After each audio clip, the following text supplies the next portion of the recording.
Hi, my name is Dr. Bob Albright. I'm a consultant in the Division of Nephrology and Hypertension at Mayo Clinic Rochester, and I'm coming to you today on behalf of our authorship team for our article that we have coming out in Mayo Clinic Proceedings, Innovation, Quality, and Outcomes, which should be in October of this year.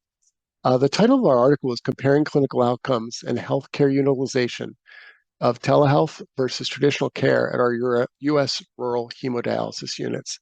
So thanks for reading our article. I wanted to highlight that this is work that was done during the pre-COVID and COVID era. We focused on our patients' outcomes and objective metrics on how well we do with respect to a blended telehealth model versus traditional face-to-face care in our dialysis units. Recognize in our country that over 23% of our patients are actually cared for in these rural settings. And unfortunately, with respect to end-stage renal disease or kidney failure requiring dialysis, it's a disproportionate effect of this condition on our rural populations. So we find that this study is really important as we look to the future of healthcare and how we provide care in a resource-constrained environment.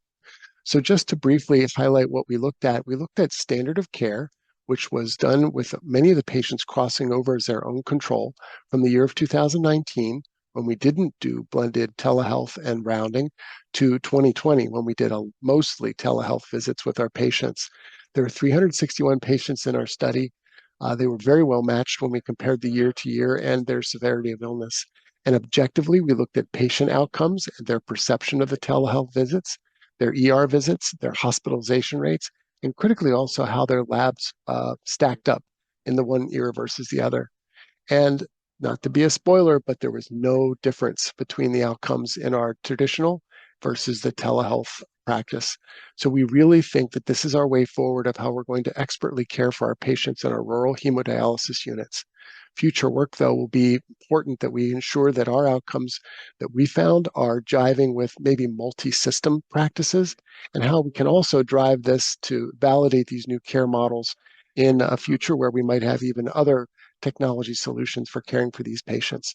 So thanks for your interest. I hope you enjoy the article. Please reach out if we can be of any help.